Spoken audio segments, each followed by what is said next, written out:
All right, welcome back to another installment of Math with Medina. Real quick, I just wanted to review the process for watching the class videos at home. Remember that before viewing, I'd like you to read and take notes from the section in the textbook, identifying and defining any important vocabulary or any big ideas. During the first viewing, I'd really just like you to watch the video. During the second viewing, I'd like you to take notes as if it was class. So if I ask you to pause to complete example problems, or if you feel like you're getting behind as the lesson's progressing, you're welcome to pause the video to catch up on any notes that you need to. And if necessary, please feel free to watch the video a third or a fourth time if you need to identify any areas of confusion or any questions that you might have for me in class tomorrow. All right, so where I want to start out is I really want you to spend some time reviewing how to simplify variable expressions from section 2.3. So go ahead and pause the video here after I uncover these and go through and complete these expressions, simplifying each one of them. All right, so let's take a look at your work here. The first one, you can see we have two like variable terms. So we're going to go ahead and add 15 and 7 together. And 15 plus 7 gives us a sum of 22x. The next one, you can see we have two different kinds of terms. We have two like terms here with the variable terms, so we'll rewrite those together so we can combine them here in 1 second. And our constant term all by itself on the end. And 21 take away 9 is going to leave us with 12a plus 7. Now these next two are a little bit different because the first thing we need to do is get rid of the parentheses by distributing. In this first case, we're going to distribute negative 5. So we're going to say negative 5 times a positive 2, negative 5 times negative 3p. It's super important that we keep this negative sign in front of that 3p.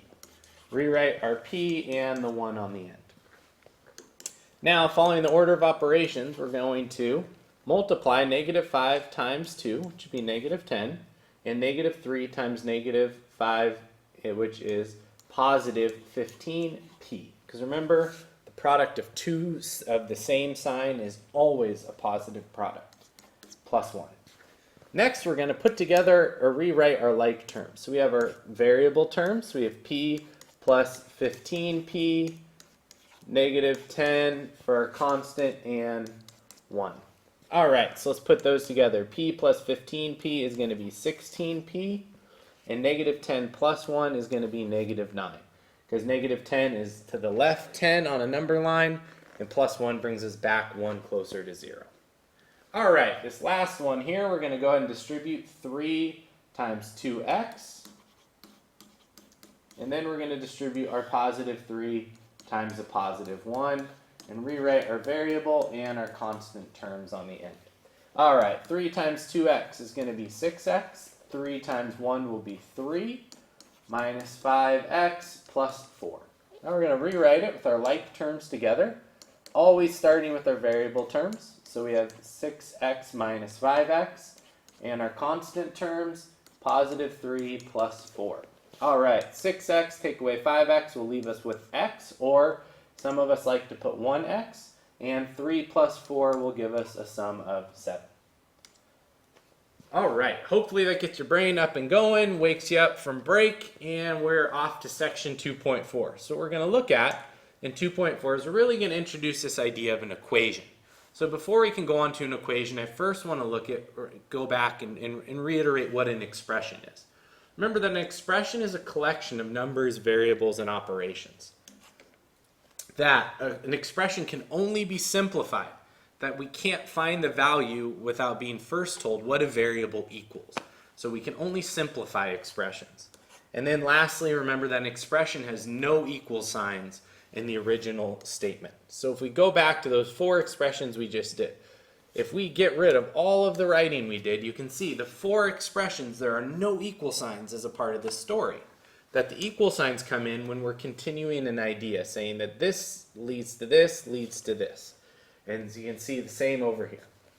All right, so now an equation. An equation is, in fact, 2 expressions separated by an equal sign. Sometimes that expression is just a number or just a variable, but it's 2 different expressions. And what makes an equation different than an expression is an equation can be solved.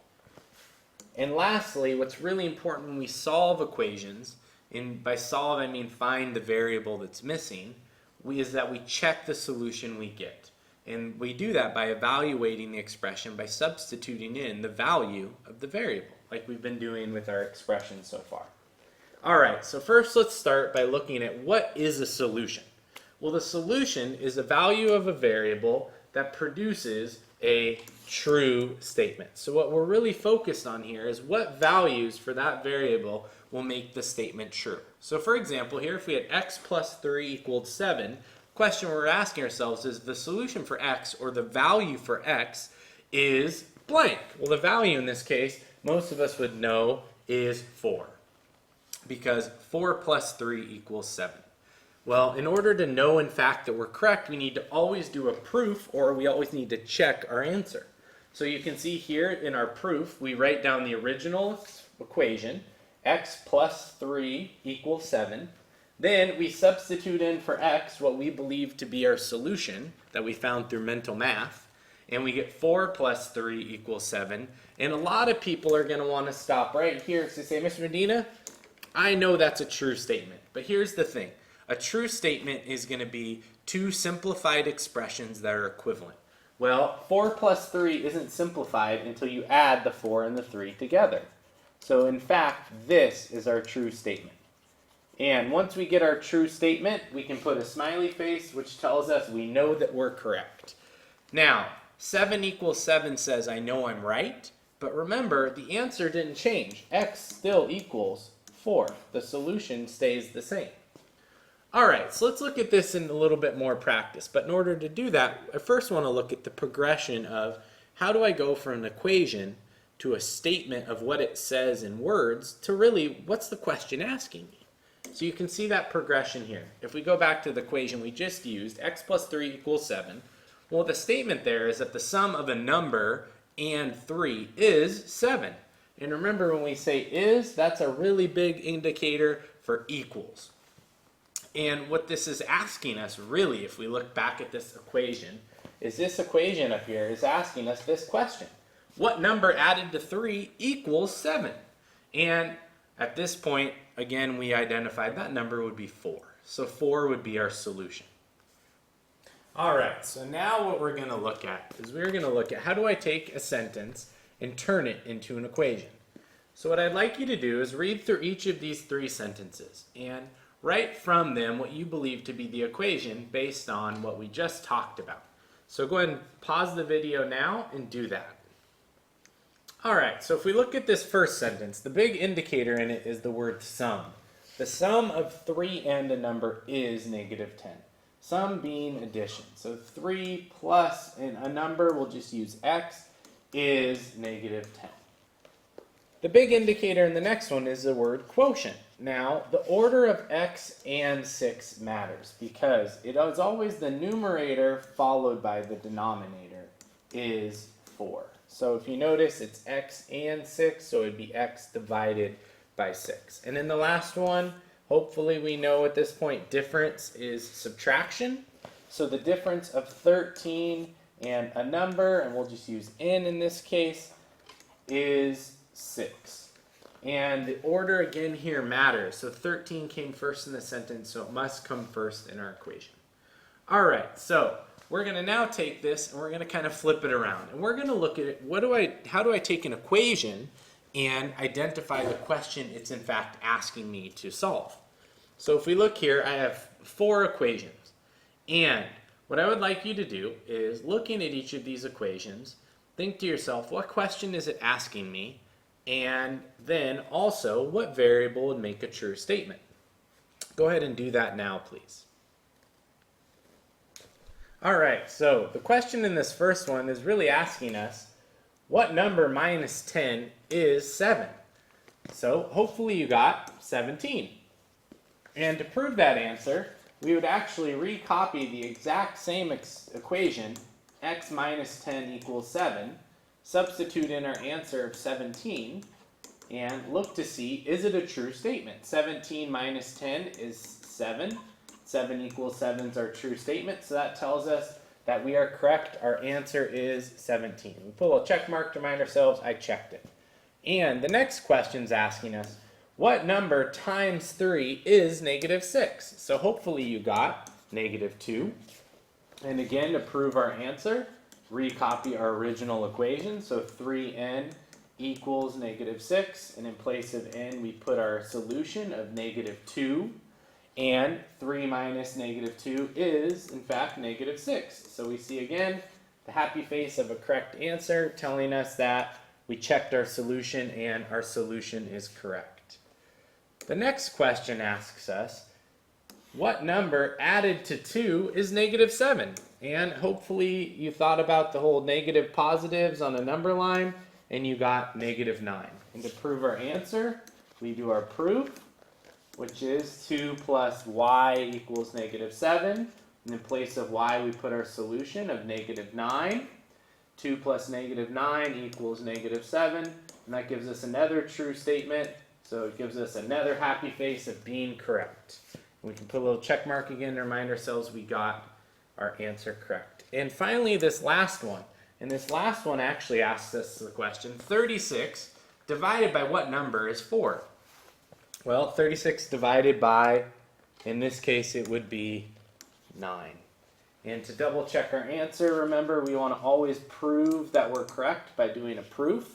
So 4 equals 36 divided by z, 4 equals 36 divided by 9, and 4 equals 4, which means, in fact, we are correct one more time. So we can put a check that we checked our answer there. Now, the really important thing in this is to remember that these highlighted values here, these are, in fact, our solutions. That our true statements just prove that we're right, though it doesn't change the answer to our solution. All right, so the last thing we're going to look at is how can I take a story problem and write an equation using the verbal model and to identify the value that I'm looking for or the thing I'm trying to find. So take a second, pause the video, read the problem, and identify to yourself what's the important pieces of information.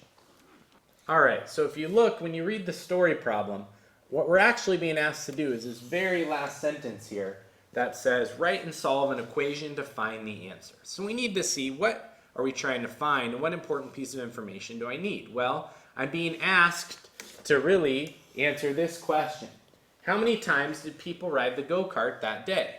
So it's important that we identify two things, the cost per ride and the total amount of money that was earned during the course of the day.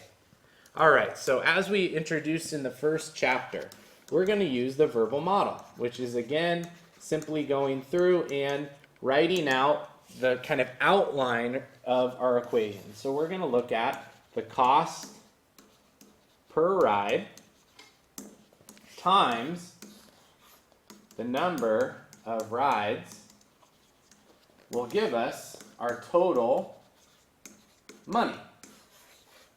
All right, along with that, what's really important is we identify what the variable means. So we're going to say x equals our number of rides, and if we take the information that we have, we can see the cost per ride is $5 per ride, times, and we don't know our number of rides, so that's why we picked x to represent that, and our total amount of money is $1,000. Now, what I want you to do is pause the video for 1 minute here and see if you can identify what would x equal. All right, so hopefully you figured out that x is 200 rides. Now, in order to prove that we are in fact correct, we need to go through and take our original equation and put in the value we got for our solution. So we're going to say 5 times and put in that number 200 for our number of rides equals 1,000. And 5 times 200 does in fact equal 1,000. So we know that we did a pretty darn good job with our mental math. Now, what's really important is that at the end of a story problem, we always answer the original question. So remember, our original question is how many times did people ride the go-karts that day? So we would need to answer that with a complete sentence. People rode the go-karts 200 times that day. All right, I look forward to seeing you in class tomorrow. Please make sure that you have your notes ready for the lesson, and if you have any questions, write them down. And thank you again for joining me for the lesson. Have a great evening.